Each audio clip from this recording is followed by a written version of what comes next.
Qué gusto saludarlos. Buenas noches, licenciada. Buenas noches, licenciada. Buenas noches, licenciada. Buenas noches. ¿Cómo les ha ido? ¿Todo bien?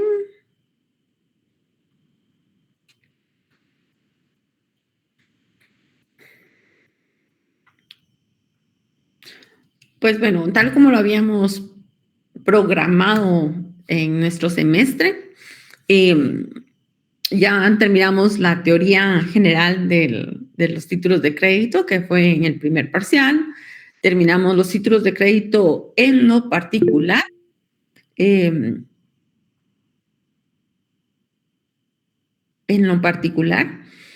Y pues ahora nos toca entrar al área procesal, ¿verdad?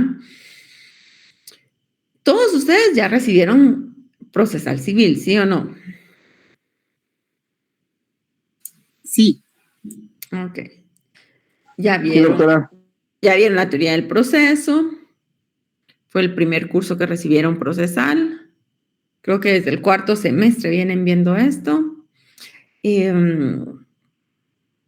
bueno, no sé si ya dentro del curso vieron el juicio ejecutivo.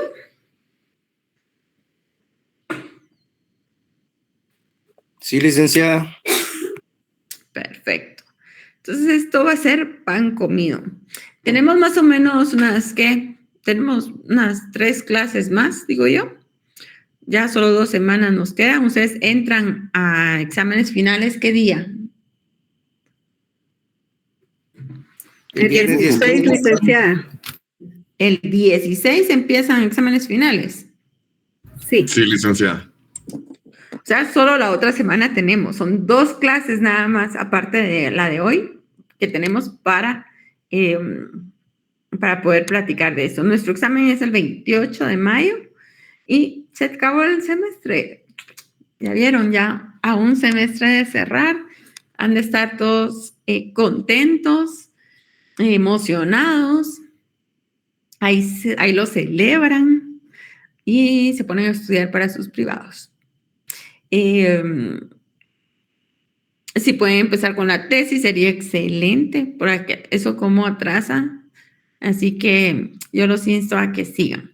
Si ustedes han tenido, vamos a ver, todo el mundo le tiene miedo al privado, ¿sí? Pero si ustedes realmente han puesto atención en sus clases, han ido con regularidad, han escuchado, han hecho las tareas, han estudiado para sus exámenes, la verdad que el privado no les debería de costar, ¿sí? Todos tenemos así como que una fobia, un miedo al examen, tal vez porque venimos siempre de una evaluación escrita y es la primera vez que nos enfrentamos a una evaluación oral. Entonces eso pues realmente afecta, ¿verdad?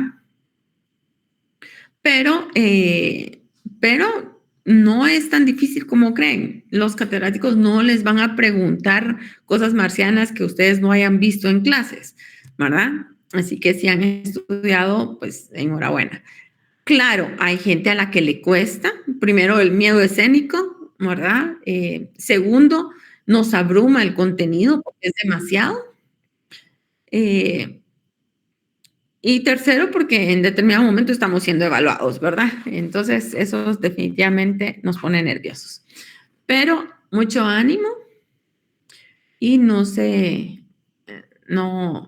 paren, siguen, sí, así como dice la canción, no pare, sigue, igual, porque en determinado momento, de aquí en adelante ya es autodidacta, son ustedes los que tienen que ir, pues, motivándose, ya no es que un semestre, otro semestre, o sea, no, ahorita ya, después de cerrar, quedan ustedes libres y va a depender de ustedes si se gradúan rápido o no, ¿verdad? Así que mucho ánimo. Bueno, vamos a entrar en materia, ya que ya solo 3 clases tenemos. Yo todavía tenía hasta planeado nuestro simulacro ahí en la clase. De suerte, la otra semana es presencial. Vamos a ver si todavía nos da tiempo de hacerlo. Para la otra semana, el martes, a primera hora, los espero, al igual que la vez pasada, para hacer el examen extemporáneo del segundo parcial. Así que puntualitos, por favor, ahí. Lo vamos a hacer en el salón de clase, igual que la vez pasada, y tienen de 5 a 5:30 para resolverlo, ¿verdad? Cuando empiezan ya las clases, pues ya nosotros nos retiramos y ya no utilizamos el salón. Ahora, si hay algún cambio, yo cualquier cosa se los escribo en el Classroom o se las escribo en el chat, pero así quedamos por lo pronto, ¿sí? Ese mismo día, durante la sesión de clases, ya cuando ya se hayan examinado los atrasados, dijo aquel, los extemporáneos, entonces vamos a tratar de resolver los exámenes. Así que, por favor, llevan su código de comercio, ¿verdad? Porque yo no les voy a resolver nada. Ustedes me van a dar las respuestas en base a su código, ¿verdad? De las preguntas que está en el examen. Y si no llevan su código, recuérdense que yo les transcribí en el Classroom los artículos que eran los que íbamos a examinar, ¿verdad? Así que no creo que tengamos mucho problema con ello, ¿ok? Así que estén pendientes de eso. Bueno, esta es la parte que a mí más me gusta. Yo soy feliz con el derecho procesal. De verdad que tal vez lo teórico es así como que, tal vez así como que, no es que no me guste, me encanta leer, me encanta estudiar derecho. En general, estudiar derecho es una de mis pasiones, pero el derecho procesal realmente es fascinante. Es algo práctico, es algo rápido, es algo... bueno, rápido en tribunales, no sé, ¿verdad? No sé si utilice bien ese verbo, pero bueno, ya ustedes lo verán cuando trabajen ya en su práctica profesional. Pero bueno, vamos a empezar por algo, ¿sí? El tema vamos a ver, el tema procesal de los títulos de crédito se llama acción cambiaria, ¿sí? Ustedes se recordarán que todos tenemos un derecho de acción, ¿verdad? Es esa facultad que tiene todo habitante, todo ciudadano, de poder acudir a la autoridad para que se nos haga justicia, ¿no? Ese es el derecho de acción. Entonces, esa facultad personal, ¿verdad? Ese derecho subjetivo que todos tenemos. Entonces, cuando estamos hablando de acción cambiaria es precisamente hacer referencia a ese derecho, ¿verdad? El derecho que nosotros tenemos de ir a cambiar nuestro título de crédito por el derecho que incorpora, ¿sí? Por eso es cambiaria, ¿sí? Porque ustedes recordarán, todo nuestro semestre estuvimos estudiando títulos de crédito. Para los que todavía no lo saben, eso estamos estudiando. Entonces, tenemos un título, un papel, un documento que incorpora un derecho, ¿sí? Y bueno, la idea es que ese título nos sirva para intercambiar bienes y servicios, ¿no? Principalmente bienes y mercancías.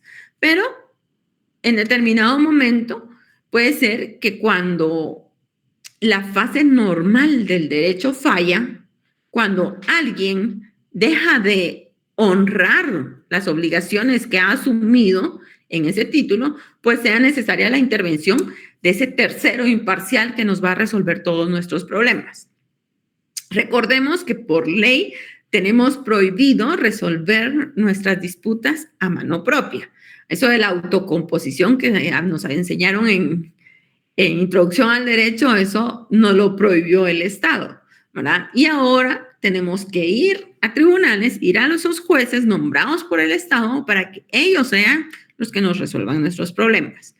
¿Cuál va a ser nuestra obligación? Pues llegar y convencer a ese tercero imparcial, ¿verdad? A esa persona que está encargada de impartir justicia por parte del Estado, de que nosotros tenemos la razón, de que nosotros estamos actuando con la verdad sabida y la buena fe fundada, y por lo tanto que nos tiene que amparar en nuestros derechos, ¿verdad? Para que los podamos hacer efectivos frente a aquellas personas que en determinado momento son irresponsables, ¿sí?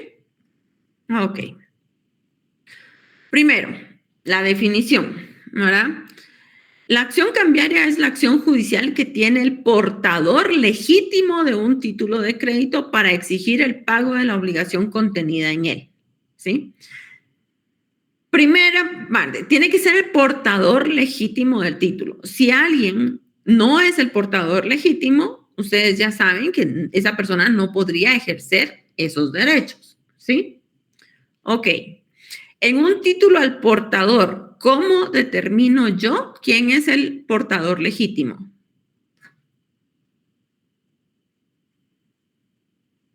Porque lo presenta, lo tiene consigo. Perfecto, porque él es el que lo tiene en su poder, ¿no? Entonces se lo da. ¿Por qué? Porque es el portador, no importa quién lo porte. La ley no dice nada, el título no dice nada. Él dice quién lo porte y entonces cualquiera que lo porte es el tenedor legítimo, ¿ok? Bueno, si estamos hablando de un título a la orden, ¿quién podría ser el portador legítimo?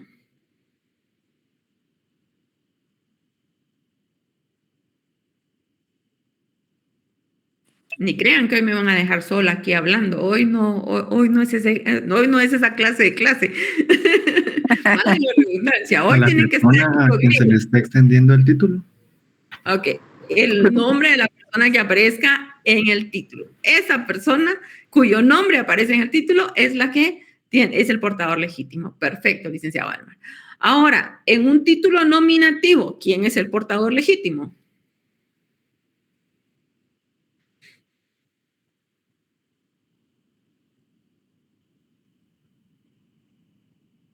Vamos, lo acabamos de ver. Se los van a preguntar. Cuando se los pregunten en el privado, lo tienen que contestar bien, porque si no, después van a decir, esa es su maestra de Derecho Mercantil, si no sirvió. Y eso ya me afecta a mí, así que no, tienen que contestar. A ver, en un título nominativo, ¿quién es el legítimo portador del título para poder ejercer la acción cambiaria?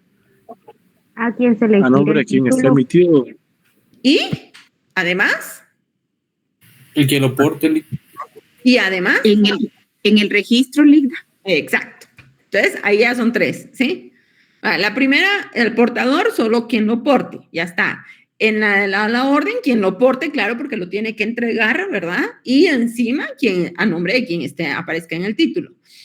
Y en los nominativos, ya son 3. Ya es el que lo porte, el que aparezca en el título, y encima, quien aparezca en el registro de la creación del título de crédito, del girador o librador, ¿ok? Muy bien. Estamos con la primera parte. Bueno, ¿qué es lo que puede exigir?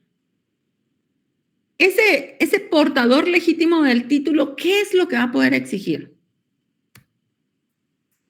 ¿El pago? ¿De qué? ¿Del título? De lo que diga en el título, ¿verdad? Porque recordemos, es un derecho literal y autónomo que está incorporado en el documento. Muy bien.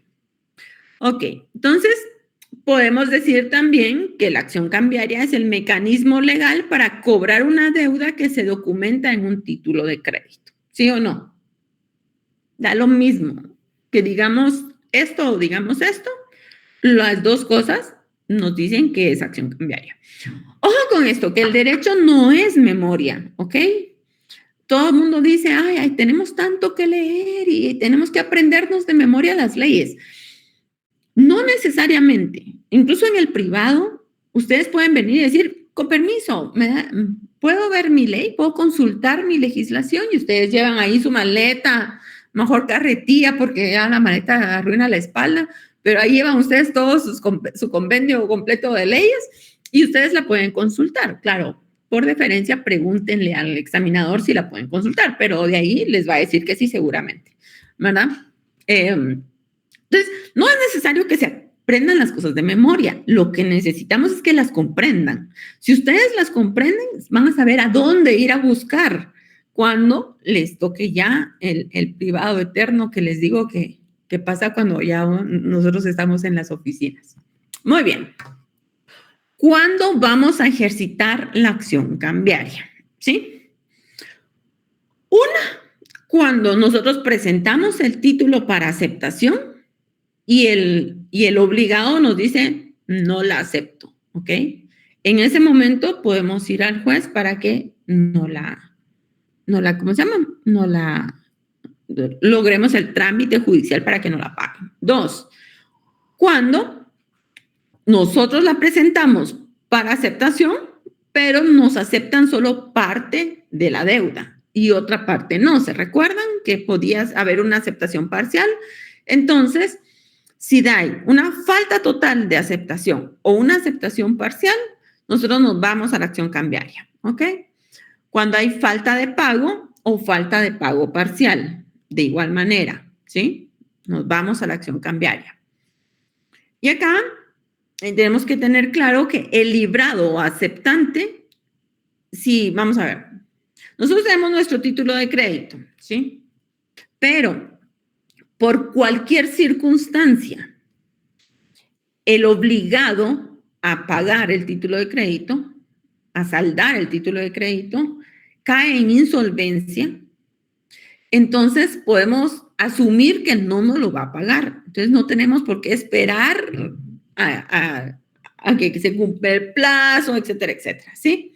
Entonces, en ese momento, si el obligado es declarado en quiebra, en liquidación judicial, en suspensión de pagos, en concurso o cualquier situación que nos dé a entender de que hay insolvencia, entonces nosotros presentamos inmediatamente nuestro título, nuestra acción cambiaria para ejercer el derecho que contiene nuestro título, ¿ok? ¿Por qué es esto? Porque si nosotros nos quedamos con el título y no lo ejecutamos, en determinado momento, cuando nosotros lo querramos ejecutar, el pobre insolvente ya no tiene nada, ¿verdad? Cuando lo declaran insolvente, todavía de repente podemos cachar algún tipo de garantía, algún tipo de patrimonio ejecutable, así se llama, ¿verdad? Entonces, podemos ejercer nuestro derecho. Pero si en determinado momento nosotros nos quedamos al final, ya todos los acreedores llegaron como buitres, ¿verdad? Y se comieron todo el cuerpo ahí y ya está, y no nos dejaron nada, ¿sí? Entonces, por esta situación nosotros también podemos plantear nuestra acción cambiaria. Lo único es que tenemos que presentar en el juicio prueba de que efectivamente fue declarado en estado de insolvencia. Porque si nosotros no presentamos esa prueba, entonces lo que nos va a decir el juez es, miren, su título está sujeto a condición, a plazo, etcétera, y todavía no lo puede ejercer. Entonces, la acción resulta prematura, ¿sí? Pero por eso es que nosotros podemos hacer eso. ¿Estamos claros aquí? ¿Alguna duda? Sí, Liz, gracias. Muy bien, continuamos. Bueno,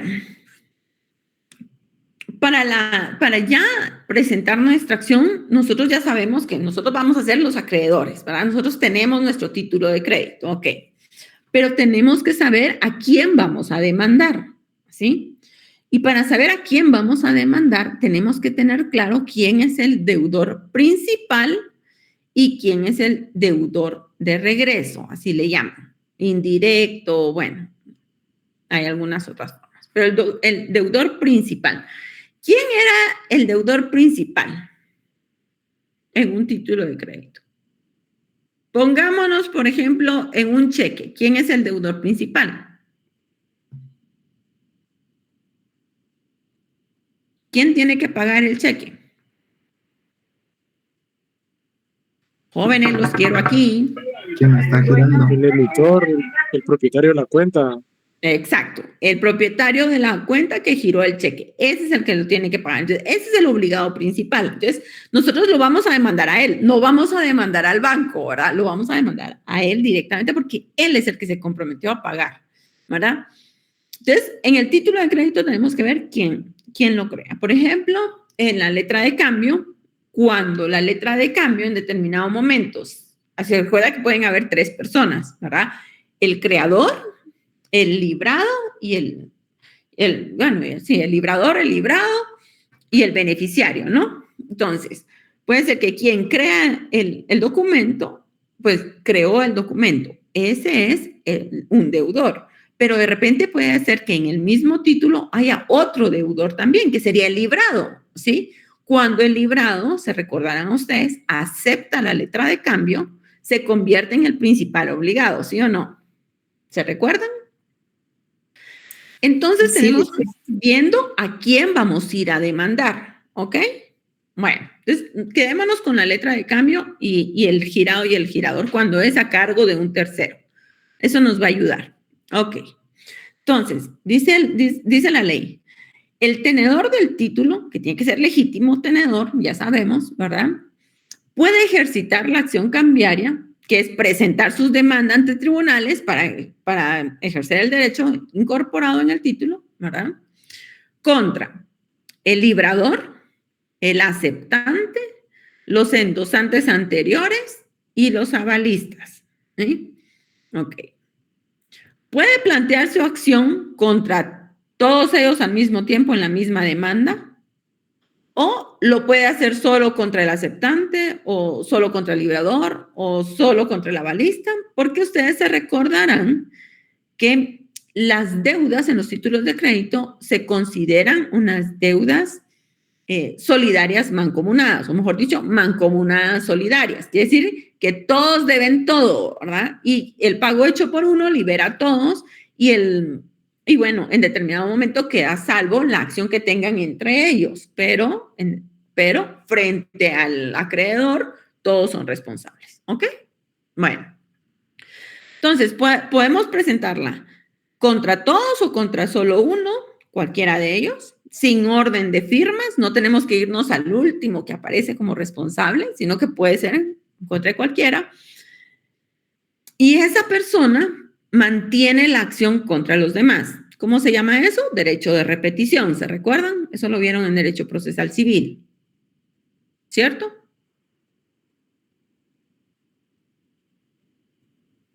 ¿Estamos bien? ¿No estamos bien? Ok. Bueno, entonces tiene su derecho de repetición. Y quien pague tiene el mismo derecho contra los signatarios anteriores, no contra los posteriores, sino contra los anteriores. Por eso se llama acción de regreso, porque es contra los anteriores, ¿ok? Ya no vamos hacia adelante, sino vamos hacia atrás, buscando quién firmó antes, ¿ok? Bueno, entonces esta es la acción cambiaria que le llamamos directa, ¿sí? Cuando se dirige contra el principal obligado, el aceptante, avalistas, y ya dijimos aquí también los endosantes anteriores, ¿ok? Ese es el principal obligado, entonces esa acción se va a llamar directa, ¿ok? Tienen que fijarse bien entre la directa y la indirecta, porque cuando ustedes presentan su acción, ustedes tienen que denominar el juicio que ustedes están planteando, y ustedes tienen que poner ahí, se ejercita un juicio, se ejercita la acción cambiaria directa en juicio ejecutivo, ¿ok? ¿Vamos? O puede ser también que esa acción que ustedes planteen sea de manera indirecta, y es cuando se dirige contra otros obligados que no son el principal obligado, por ejemplo, los endosantes. ¿Vamos bien ahí? En la letra de cambio, que ya dijimos que habían tres, ¿verdad? Está el aceptante, que es, está el creador del título, que es el girador, y está el girado, que es el que tiene que pagar. Cuando el girado acepta la letra de cambio, se convierte en principal obligado. Entonces, puede ser que ustedes planteen su acción en contra del girado o puede ser que lo planteen en contra del creador. ¿Sí? En los dos casos, su acción va a ser directa, ¿ok? Ahora, si es indirecta cuando en determinado momento hay más gente involucrada que en determinado momento pues no fueron. El tema del cheque, por ejemplo. Bueno, sigamos con la letra de cambio. Yo creo la letra de cambio, le digo a la licenciada Araceli Menchor que ella la va a pagar, ¿verdad? Y el beneficiario va a ser José Eduardo Flores. Ok. ¿Qué resulta ahí? Resulta que cuando José Eduardo puede demandar de manera directa a Araceli, si él se la presenta y ella la acepta, ella se convierte en principal deudora. Si ella no la acepta, igual la principal deudora soy yo porque yo creé el título, ¿ok? Bueno, entonces si ella no la acepta, ustedes inmediatamente presentan su acción contra mí, ¿ya? Ok. Pero, por ejemplo, si la licenciada, ven el licenciado José Eduardo, ¿sí? Él no creó la letra de cambio, él no fue quien le dijo a otra persona que pagara, ¿sí? Que seríamos los dos obligados ahí, sino que viene y le dice a la licenciada Blanca Gámez que, pues, que le pague la letra y que él le entrega la letra y, en cambio, y entonces la licenciada Blanca va a ser la que se la va a presentar a la Araceli, ¿verdad? Perdón, a la licenciada Araceli para que la cobre, ¿no? En determinado momento, los principales obligados, si Araceli aceptó, Araceli, si yo siempre voy a ser la principal obligada porque yo creé la letra, ¿no? Pero en determinado momento, si ni ella ni yo pagamos, puede ser que ella realmente su acción la quiera presentar en contra de José Eduardo. ¿Por qué? Porque José Eduardo fue el que le dio la letra a ella. Entonces, esa va a ser indirecta, ¿ok? Bueno.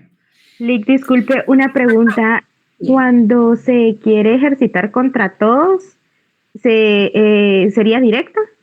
Sí. Ah, bueno, gracias. Ok. Licenciada Araceli. Disculpe, licenciada, ¿cualquier tipo de acción, ya sea directa e indirecta, tiene los mismos resultados? Sí. Gracias. Sí. ¿Qué pasa en ese ejemplo? Ok. En ese ejemplo viene y ya José, ¿verdad? Ya le pagó a Blanca, ¿verdad? Entonces José lo que va a hacer es cobrar la letra de cambio que él le pagó a Blanca, ¿ok? Entonces ahí ya vamos de regreso, ¿sí?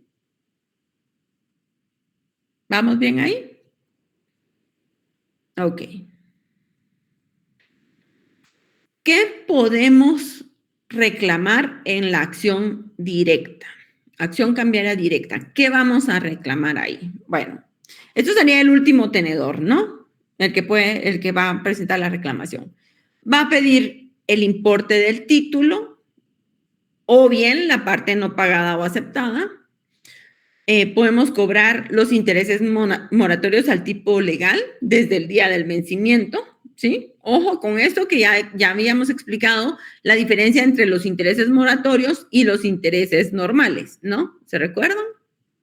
Los intereses normales, vamos, solo si se pacta por el uso del dinero o de los bienes de la otra persona, ¿sí? Así como los bancos. Los bancos pueden cobrarle a usted la tasa del interés que ellos le van a cobrar a usted por el uso de su dinero y aparte le pueden cobrar un interés moratorio que es una cuota por el tiempo que usted se atrase en los pagos. Son dos intereses diferentes, ¿ok? Ok. Entonces, los intereses moratorios al tipo legal desde el día del vencimiento. No importa si ustedes presentan la acción a los 5 meses, los intereses van a cubrir desde el día del vencimiento, ¿ok?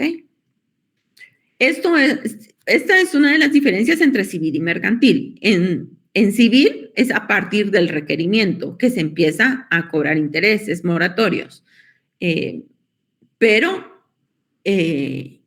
desde el requerimiento, ¿no? Para constituir en mora al deudor.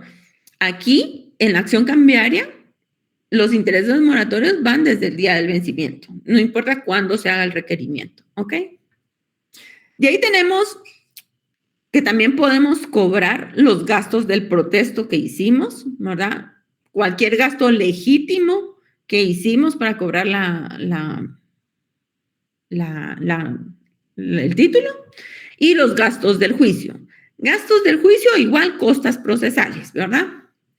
Gasto del abogado, el notario notificador, el depositario, todo lo que implica el juicio, todo lo podemos cobrar.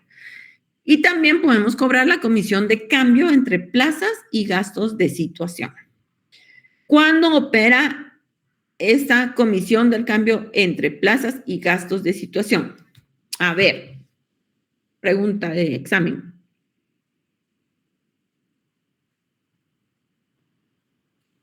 ¿Será que en todos los títulos de crédito yo puedo cobrar la comisión entre cambio de plazas?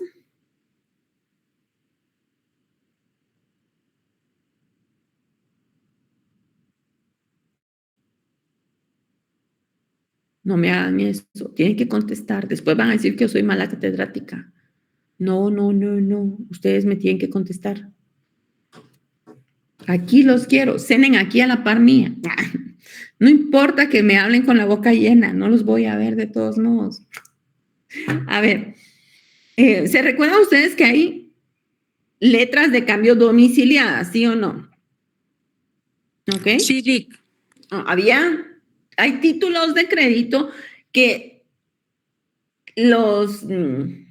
quien acepta incluso puede venir y decir, miren, esta letra de cambio yo se la voy a pagar en México, se la voy a pagar en Quetzaltenango, ¿no? Entonces, si el pago se va a realizar en un lugar diferente al domicilio del acreedor y el acreedor se tiene que trasladar a esa plaza para ir a cobrar el título, entonces todo ese gasto de traslado se denomina cambio de plaza y por lo tanto yo puedo cobrarlo, ¿ok? Cosa diferente pasa, por ejemplo, si me dan un cheque de Banco Industrial, ¿verdad? Yo no voy a venir y como acreedor yo tengo el cheque que me dio la licenciada, vamos a ver, Olivia, ¿sí? Del Banco Industrial, tengo el cheque de la licenciada, me voy a ir a Petén, al Banco Industrial de Petén para ir a cobrar el título y le voy a cobrar comisión de cambio de plaza. ¿Podré hacer eso? No. No, ¿verdad? ¿Por qué? Porque yo aquí en mi propio domicilio tengo a la mano un banco industrial y yo perfectamente puedo ir ahí. Si yo cambio de plaza porque yo quise y no es la condición pactada en el título, entonces yo no puedo cobrar nada, ¿ok? Pero si está la condición pactada en el título y yo tengo que cambiarme de plaza para ir a cobrarlo, entonces yo puedo cobrar esos gastos. ¿Vamos bien ahí? Ok. De ahí, cuando el obligado se envía de regreso, ¿qué puede cobrar? ¿Verdad? Aquí ya dijimos, este es el licenciado José cobrándole el título que le pagó a la licenciada Blanca, ¿verdad? Y está demandando a la licenciada Araceli, porque a mí no, a ella mejor, ¿verdad? Ella aceptó el título. Bueno, yo no quiero que me demanden ni de broma, ni de chiste. Denme 2 minutos. ¿Aló? Por favor, déjelo pasar.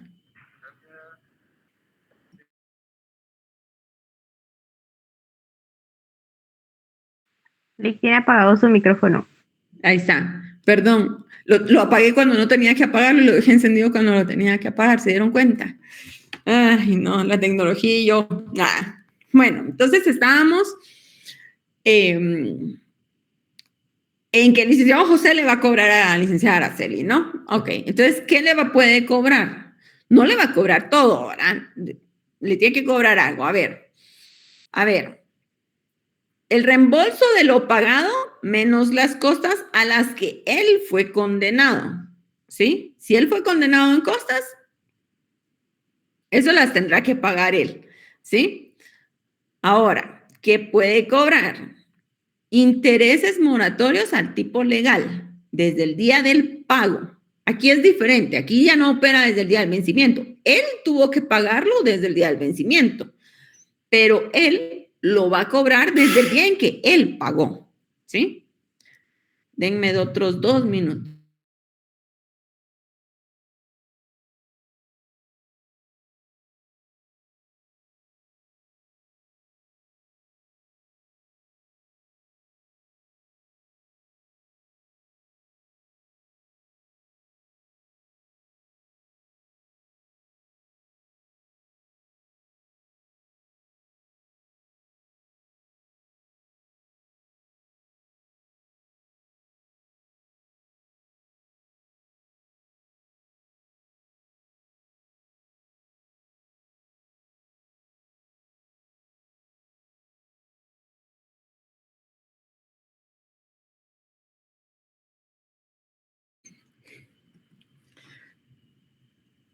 Eso pasa cuando uno da clases virtualmente, ¿verdad? Es mejor estar presencial, aunque nos cueste el tráfico, lo siento.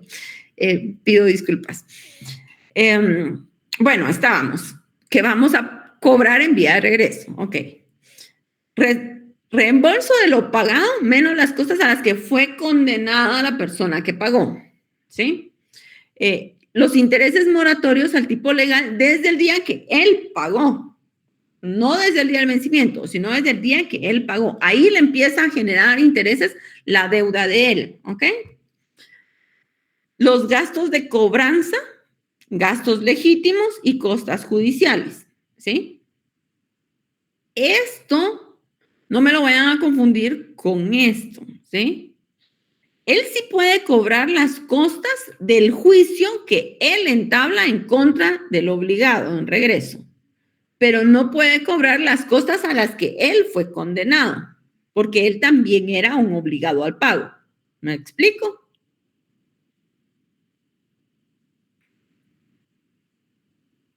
Muy bien. Y de ahí también puede cobrar la comisión entre cambio de plazas y gastos de situación. Entonces, estamos bien. Cuando dice gastos de situación, no es la situación de quiebra que estamos, ¿verdad? No, es la situación en el sitio donde vamos a ir a cobrar el título. Entonces, ahí vamos bien. ¿Están claras las diferencias entre las reclamaciones en la vía directa y las reclamaciones en la vía indirecta o de regreso? Licenciada, la número 3 no me quedó muy clara. ¿Sería tan amable de repetírmela, por favor? Muy bien. Cobramos el reembolso de lo que pagó, ¿verdad? Menos las costas, ¿verdad? Si él pagó acá, si él pagó, por ejemplo, el importe del título, intereses moratorios, gastos de protesto, es lo que él pagó. Menos las costas procesales, esas no, porque él fue condenado, ¿sí? Ahora, intereses moratorios al tipo legal, desde el día en que él pagó, que ahí es donde empieza a generar el atraso de la deuda del nuevo obligado, por decirlo así. Los gastos de cobranza, gastos legítimos y las costas judiciales. Por ejemplo, bueno, yo para cobrar tengo que ir a contratar un abogado, ¿sí? Bueno, tengo que imprimir las hojas, tengo que comprar timbres forenses, tengo que, no sé, contratar un notario notificador, ahora que está tan de moda, ¿no? Tengo que de repente pagarle o contratar un depositario que me va a nombrar el juez, claro, pero a él le vamos a tener que pagar.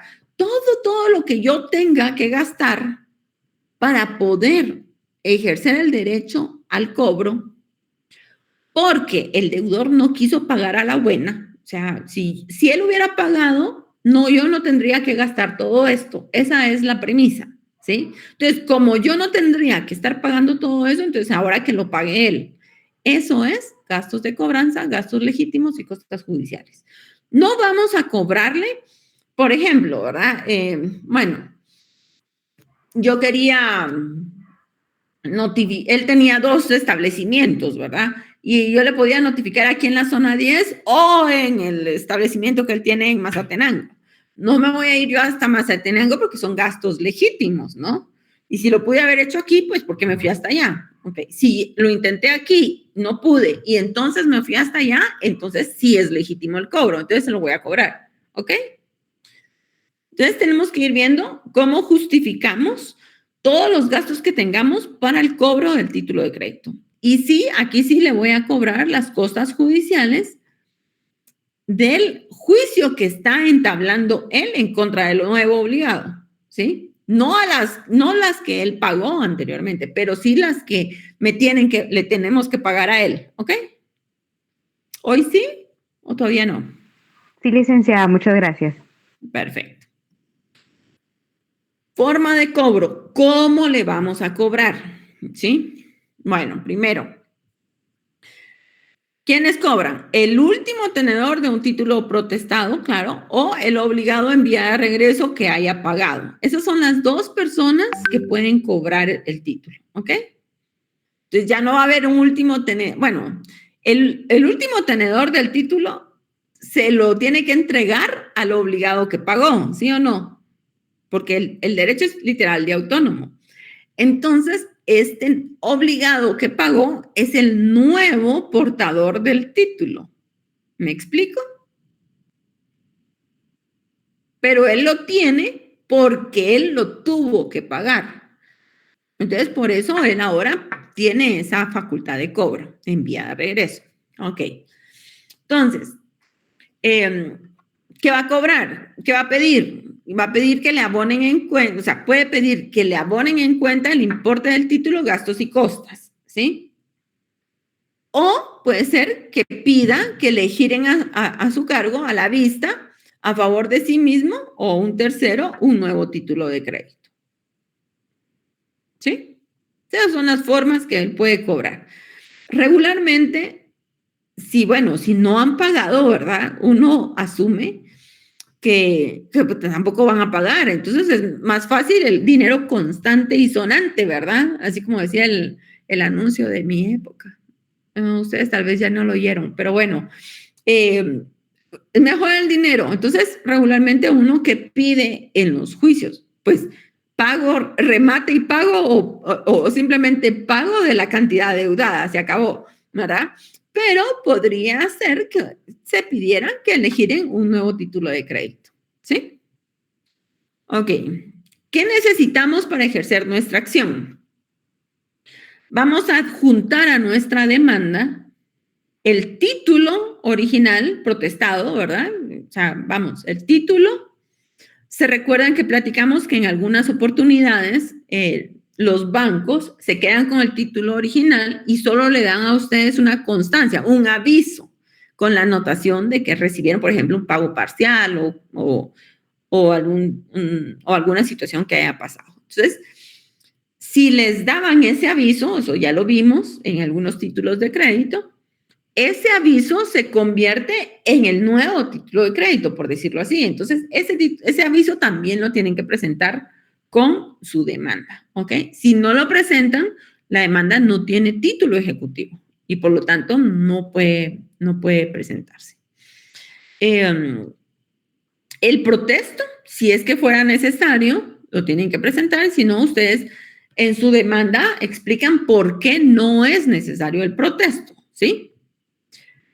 Y de ahí una cuenta de gastos y costas judiciales. Eso tienen que adjuntar a su demanda. Mire, yo gasté esto, me cobró tanto el notario por el protesto, tuve que irme a México a cobrar la letra de cambio, allá pagué un notario, el transporte, la alimentación, lo que me cobró el hotel, toda la cuenta de gastos y cosas de lo que ustedes pueden cobrar. Ya dijimos, ¿qué es lo que puede cobrar? Esto. ¿Qué es lo que puede cobrar? Esto.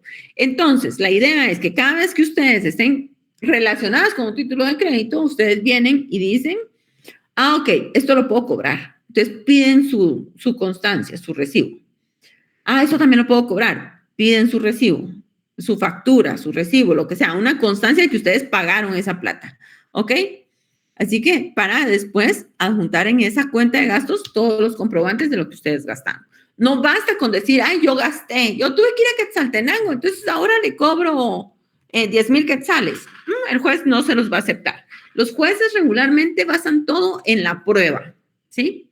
Ustedes tienen que convencer a los jueces de que ustedes tienen la razón. Entonces, les toca a ustedes toda la tarea aprobatoria. ¿verdad? Entonces, a menos que la ley presuma algún tipo de situación, entonces los jueces pueden actuar de oficio, pero si no, no, ¿ok? De ahí tenemos que dentro de un juicio ejecutivo de acción cambiaria, las excepciones van a cambiar, ¿sí? ¿Cuáles son las excepciones que ustedes pueden plantear en un juicio ejecutivo civil?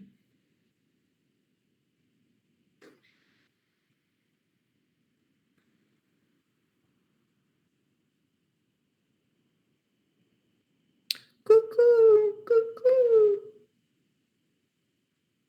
Ya se fueron a cenar, todavía no. Aquí los quiero.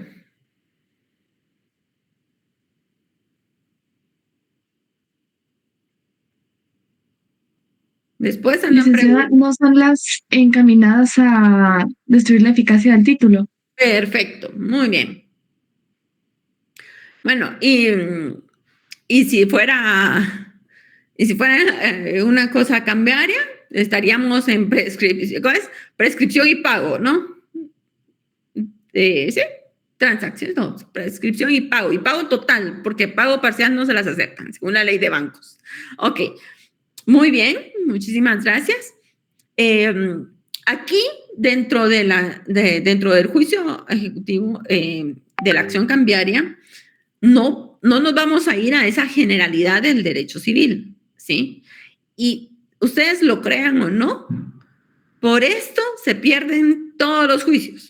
Bueno, no todos, pues, pero bueno, un 75% de los juicios de acción cambiaria se pierden por esto. A ver, esta regulación nos da un montón de pautas especiales para la acción cambiaria, pero esas pautas especiales las tenemos que atender, ¿sí? No podemos en determinado momento hacernos de la vista gorda, por decirlo así, ¿verdad?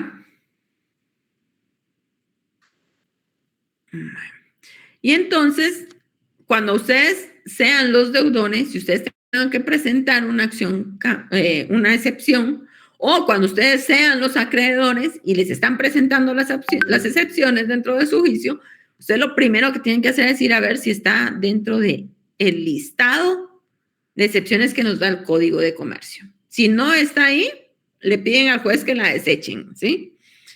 Y si no está ahí, es porque no recibieron clases conmigo porque se fueron a cenar, ¿verdad? Así que no vayan a estar diciendo que recibieron clases conmigo porque vergüenza me va a dar que pierdan esos juicios. Ustedes tienen que ganar esos juicios. A ver, entonces, ¿cuáles son esas excepciones? Primero, incompetencia, ¿verdad? Ya sabemos nosotros que la facultad de administrar justicia, pues la tienen todos los tribunales del país, que se llama jurisdicción, ¿verdad? En general, pero que la jurisdicción la han tenido que ir limitando según sea necesario. Por ejemplo, para crear, no limitando, sino la van delimitando, mejor dicho, ¿sí? Entonces, por ejemplo, hay competencia por territorio, ¿verdad? Competencia por materia, competencia por jerarquía, o que sería por grado. ¿Y cuál es la otra? Me falta una, son 4. Materia, territorio, cuantía. Por cuantía.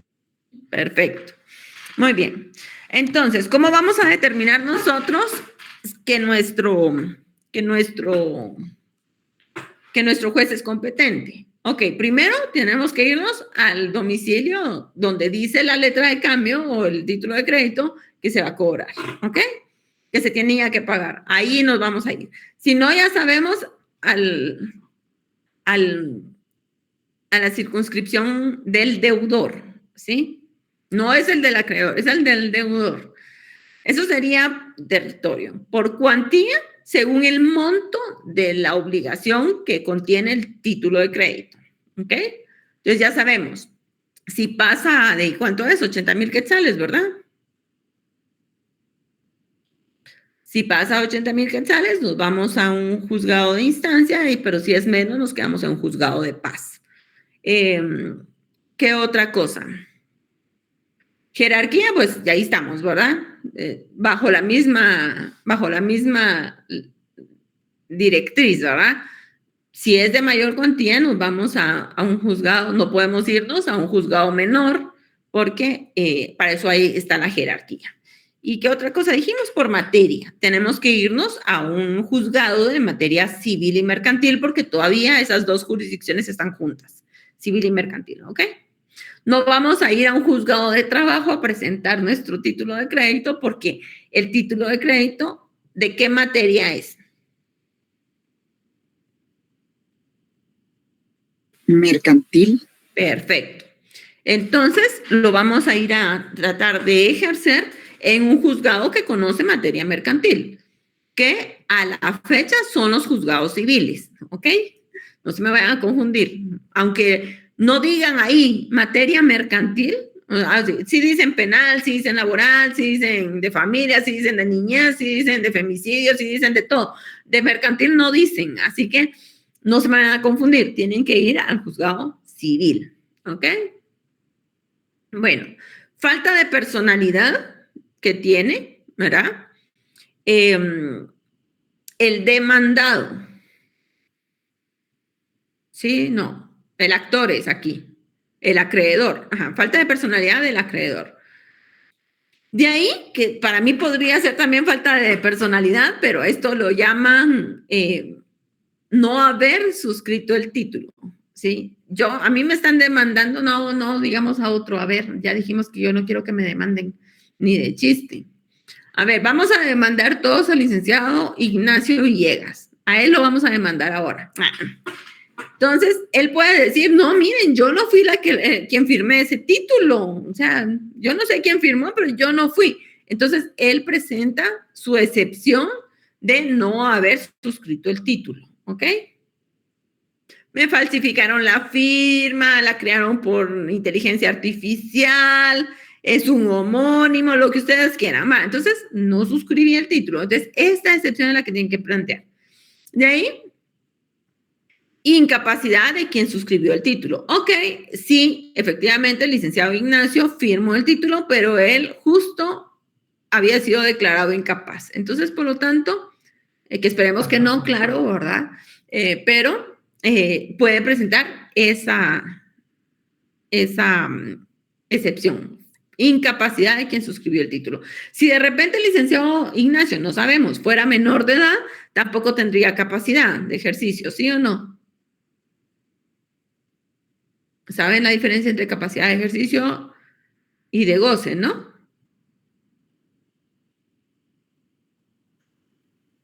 Muy bien. Entonces, podemos plantear esta excepción. Ok.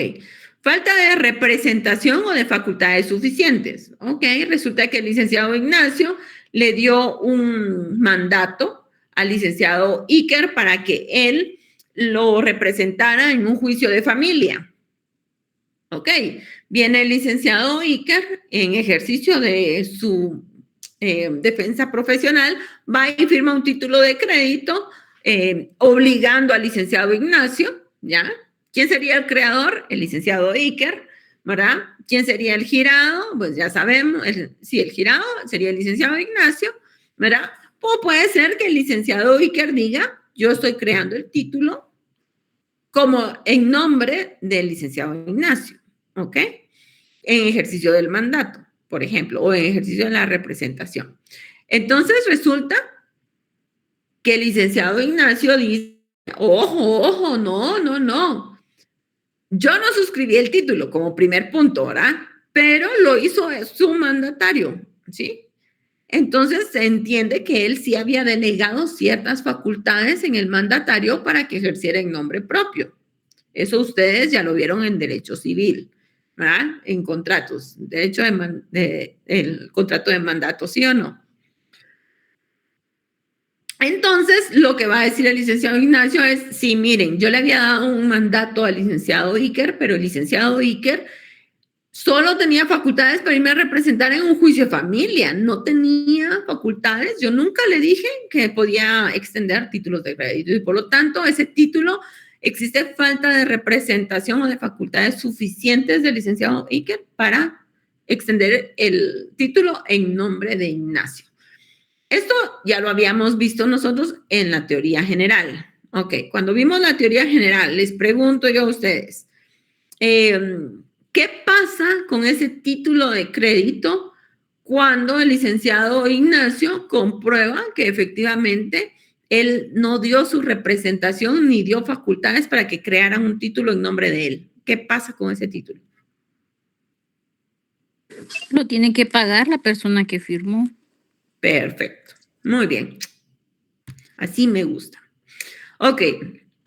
De ahí tenemos que también podemos presentar una excepción de falta de requisitos no presumibles por la ley. Ya habíamos quedado que los títulos de crédito, cuando creamos los títulos de crédito, hay ciertos requisitos que nosotros podemos ir llenando, ¿sí? Que la ley nos dice, bueno, si no puso el lugar de donde lo creó, no tenga pena. Se supone que es el lugar donde él estaba, ¿verdad? El de su domicilio, ¿sí?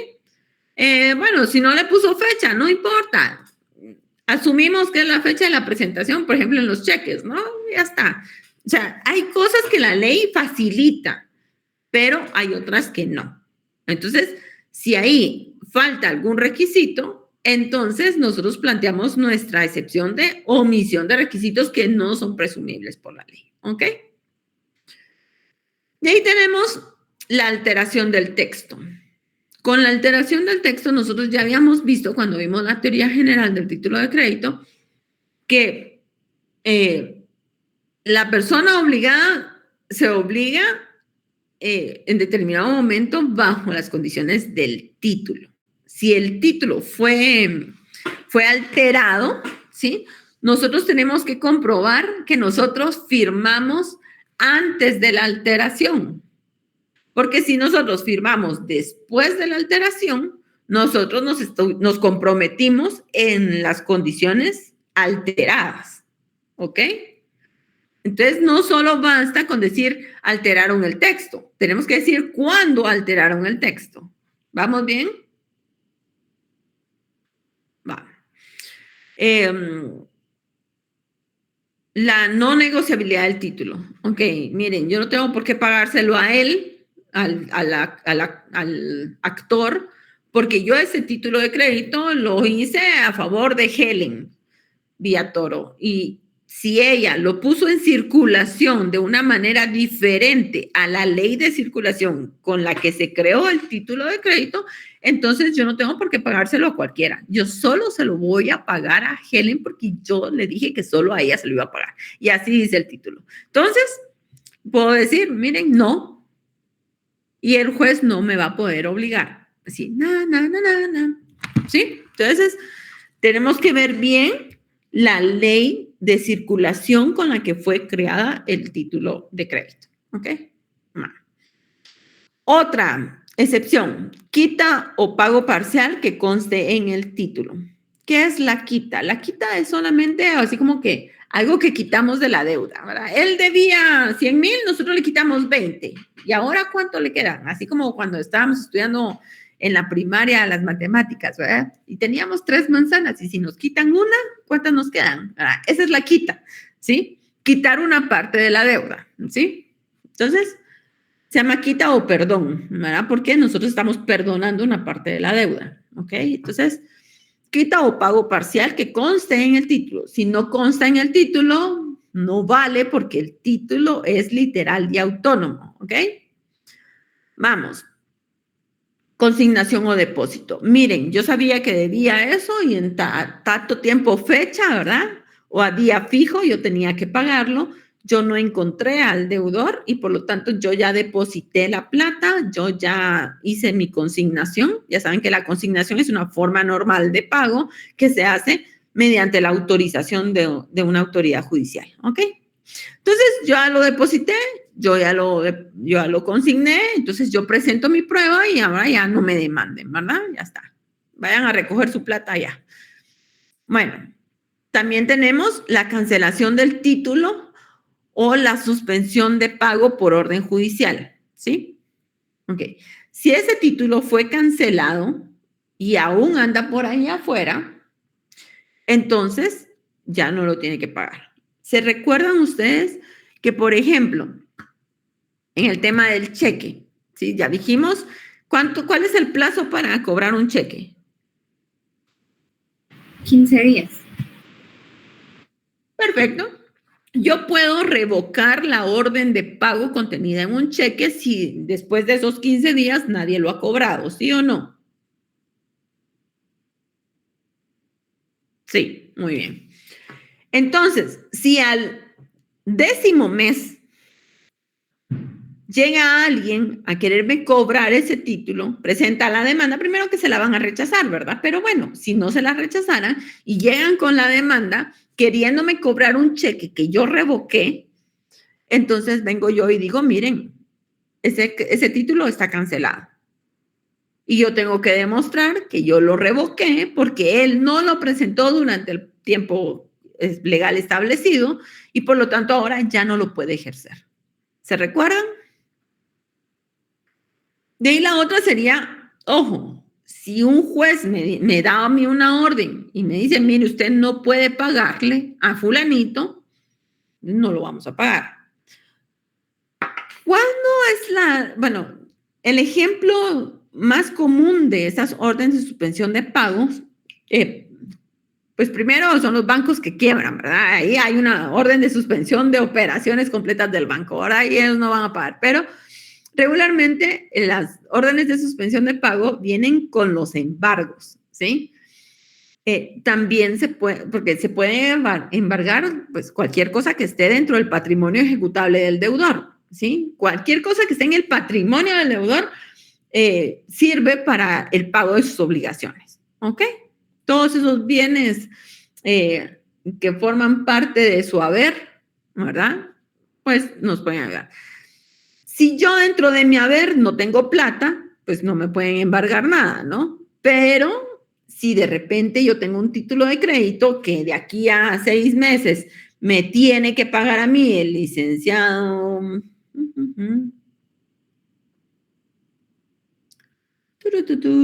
Aguanten que ahora solo mujeres hay. Reinaldo, ok. A mí yo tengo el título de crédito que Reinaldo me tiene que pagar a mí. Si alguien se entera, puede ser que mi acreedor, a quien yo le tengo que pagar, venga y pida el embargo del crédito que yo tengo frente a Reinaldo. Entonces a Reinaldo le va a llegar la orden diciéndole, miren, le embargamos el crédito a la licenciada Gardenia y por lo tanto usted no le pague, porque ese dinero queda ahí garantizando la deuda que yo tengo frente al tercero, ¿ok? Entonces, ahí regularmente ese es el ejemplo de una suspensión de pago que tiene que ser judicial. No cualquiera le va a venir a decir a uno, mire, usted no pague, ¿verdad? Ok. No, es que fíjese que me llamó la mamá de la licenciada y me dijo que no le pagara. Aquí ya estamos en el ámbito legal. Sí, aquí ya esos favores son pagados con la ley, dijo aquel, ¿verdad? Entonces, tenemos que tener cuidado con eso. De ahí igual, prescripción o caducidad. Ya voy a explicar qué es la caducidad y qué es la prescripción, no tengan pena. Yo creo que lo habíamos platicado dentro del juicio, dentro del semestre, pero bueno, pueden decir, miren, ya prescribió su derecho o miren, ya caducó su acción y por lo tanto no pueden venir a ejercerlo, ¿no? De ahí podemos plantear una excepción de falta de requisitos para el ejercicio de la acción, ¿sí? O cualquier excepción que tenga en lo personal el deudor contra el acreedor, ¿ok? ¿Vamos bien hasta ahí?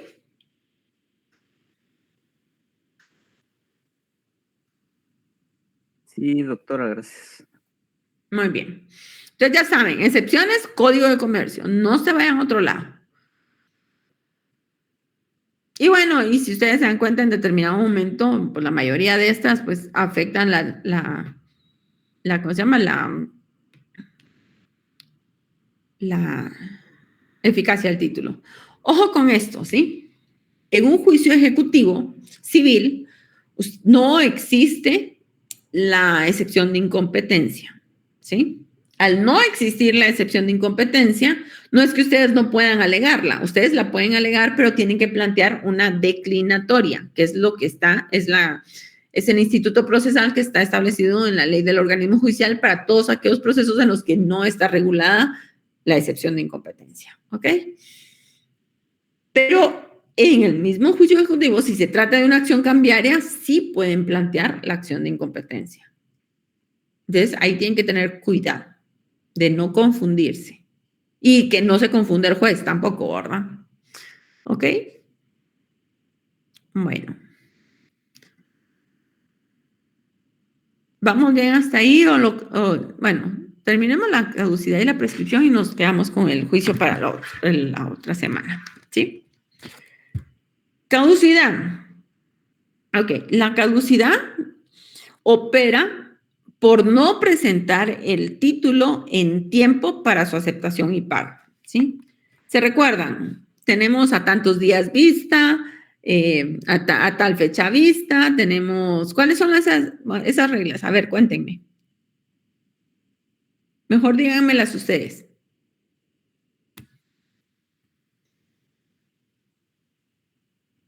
Ya se fueron a cenar.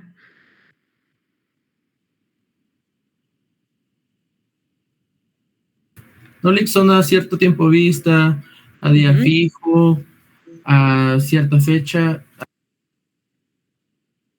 Perdón, que es que se me estaba cayendo algo. Es a la vista, a cierto tiempo vista, a cierto tiempo fecha y a día fijo. Perfecto, muy bien. Entonces, si ustedes no lo presentan en los plazos que ustedes han establecido en su título de crédito, definitivamente se les pasó, caducó, ¿sí? Ya no lo van a poder presentar. Entonces, tienen que estar muy atentos a las fechas. Y la otra es por no levantar el protesto o haberlo levantado de manera incorrecta, ¿sí? Aunque lo levanten y lo levanten mal, no es que digan, ay, pero es que mire, yo sí levanté el protesto, pero me faltó un requisito, me faltó protocolizar el acta. No, ¿verdad? Aquí lo tienen que levantar y levantar bien. Entonces, y si no, caducó su acción y no pueden cobrar el título, ¿verdad? Bueno, de ahí... el plazo de la caducidad solo se suspende por fuerza mayor, ¿sí? Y no se puede interrumpir. Muy bien. Entonces uno dirá, bueno, entonces, ¿cuál es el plazo de la caducidad? ¿Cuándo caduca? Yo les pregunto a ustedes, ¿cuál es el plazo de caducidad del título de crédito? Del cheque, póngale. Los 15 días. 6 meses. 6 meses después de la fecha en que fue girado. No son 6 meses, son 15 días, ¿sí? Y si en esos 15 días no lo presentaron, caducó su derecho. Claro, en el cheque hay una oportunidad de que si hay fondos, ustedes lo presentan dentro de los 6 meses y todavía lo pagan, ¿sí? Pero tenemos que tener cuidado con ese tema, porque si ustedes lo presentan al mes 4, ¿sí? De todos modos, ese cheque ya caducó. Ustedes no van a poder ir a tribunales a cobrarlo. Ustedes van a tener suerte si hay fondos y se los pagan, ¿sí? Pero es suerte. Pero si no tiene fondos, ustedes no pueden llevar ese cheque a cobrarlo porque ya les pasaron sus 15 días. ¿Ok? Entonces ya caducó. Solo para tener un poco más claro los conceptos, eso se le llama caducidad. Y a los 6 meses, o sea, ¿eso cómo se le llama? O sea, ese solo es un plazo adicional que da la ley de gracia, por decirlo así, de, bueno, si hay fondos, se los van a pagar. Pero yo creo que es más que todo porque querían ayudar al sistema bancario a funcionar. ¿Verdad? Miren, estos cambios han ido poco a poco. Recuérdense que el código viene del año 63, ¿verdad? En el año 63, aunque ustedes no lo crean, no habían celulares, habían pocas camionetas, no todos tenían carro, no habían teléfonos de casa, más que 2, 3. En el 63, sí, ¿no? Vamos, entonces, realmente eso de utilizar cheques era como que la bomba, ¿verdad? Es como ahora para mí, eso de pagar con el reloj, de pagar con el celular, para mí eso es algo nuevo, ¿no? Entonces, bueno, no, que hay seguridad, que no, que es mejor porque lo tenemos a la mano. Me pueden convencer de mil maneras, ¿ok? Pero yo todavía estoy algo escéptica, ¿sí? Igual fue en esa época con los cheques. Pues sí existían los cheques, pero había mucho escepticismo y como las personas pues no estaban tan acostumbradas, entonces la ley pues amplió ese plazo para no afectar tanto a los bancos, ¿no? Pero realmente dejaron 15 días como tal. Entonces sí tenemos que entender cómo ha ido evolucionando todo y el porqué de la normativa que nos imponen. Pero sí, la caducidad opera por no haber presentado en tiempo para aceptación o pago un título de crédito. Y el tiempo para la presentación de aceptación o pago, ahora que aquí sería, no es necesaria la aceptación, sino solo es pago en el tema del cheque, entonces lo tenemos que presentar en tiempo y son los 15 días. ¿Y qué pasa con ese cheque? Pues lo podemos levantar en un protesto, le podemos levantar un protesto y ese protesto lo tenemos que levantar en los 15 días. Si vamos al día 30, presentamos el cheque, puede ser que no lo paguen y no pasa nada. Nuestro título de crédito funcionó y se acabó. ¿Sí? Si no nos lo pagan, ya no podemos levantar ni siquiera el protesto, porque ya estamos fuera del tiempo. ¿Me explico? Eso solo nos pasa con el cheque porque tenemos esa normativa especial, pero todos los demás títulos de crédito tienen su fecha límite y se acabó, ¿no? Entonces ahí sí tenemos aceptación o pago, ¿ok? Entonces sí, a cumplir los plazos que dice nuestro propio título de crédito. ¿Vamos bien? Dígame, licenciada Ana Cristina. Licenciada, solo para tener en claro los dos plazos referente al cheque. Los 15 días se refieren al tiempo que tengo estipulado para poder protestarlo. Para presentar el cheque y que se lo paguen y protestarlo si no se lo pagaron. Ok, dentro de los 6 meses se refiere en dado caso sea un pago extemporáneo, o sea, si hay fondos y no se ha revocado el cheque, ¿verdad? Exacto. Muy bien, gracias, licenciada. Pero si ya se revocó el cheque, perdió. Si no hay fondos, perdió. Ya no puede ir a tribunales a pedir esa plata. Ok, gracias, licenciada. Muy bien. De ahí tenemos la prescripción. La prescripción de la acción cambiaria directa prescribe en 3 años a partir del vencimiento del título. ¿Ok? La acción cambiaria de regreso prescribe en 1 año a partir del vencimiento o del plazo para la presentación o del protesto. ¿Ok? Y la acción cambiaria contra cualquier otro obligado prescribe en 6 meses a partir del pago o de la notificación de la demanda. ¿Qué notificación de la demanda? La que le hacen al que paga. ¿Se recuerdan ustedes? Que bueno, acá, tal vez aquí. A ver, podíamos plantear nuestra acción contra el avalista, ¿sí? Al avalista lo demandan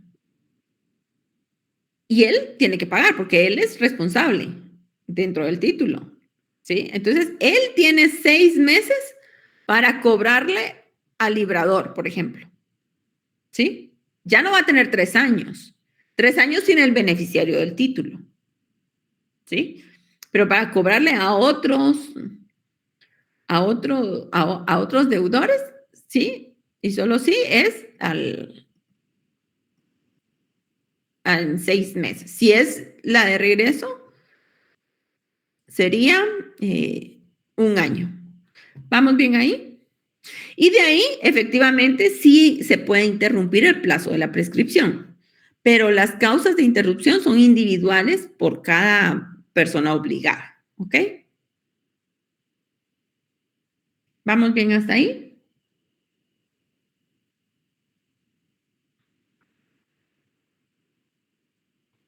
Perfecto. Entonces, por la hora yo los dejo ahí. Solo déjenme, les voy a tomar una foto porque ahora resulta que tengo que comprobar que estamos aquí todos. Entonces les voy a tomar una foto. Yo no sé cómo hacer esto más chiquito ustedes para que me aparezcan así miles de ustedes. Licenciada, le puede dar en los 3 puntitos donde dice cambiar diseño. Y ahí puede mover como que el mosaico hasta 50 y algo, 40 creo que es el mínimo. Me la puse tan difícil, yo no encuentro 3 puntitos aquí por ningún lado. En la parte de abajo del video, donde están los controles de la llamada, Lick. A la par del botón de colgar, licenciada. Sí, exacto. Ahí estamos. Ahí me dijo, ¿dónde? Cambiar diseño. Sí, cambiar diseño y ahí ya va a arrastrar En mosaico, licenciada. En mosaico y le arrastra hasta 49. Le mueve la barrita de abajo. Perfecto. Ahí está. Muy bien. Entonces ahora les tomo una foto. Sonrían. Enciendan sus cámaras, que la harán, para que miren que estemos aquí.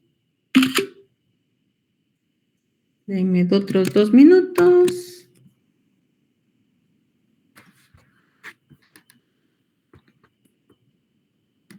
Ahí estamos. Perfecto. Bueno, hoy sí, a cenar. Buen provecho. Feliz noche. Feliz noche, licenciada. Feliz noche, licenciada. Feliz noche.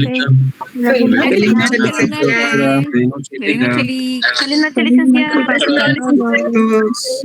Adiós. Licta, ¿le puedo hablar? ¿Sí?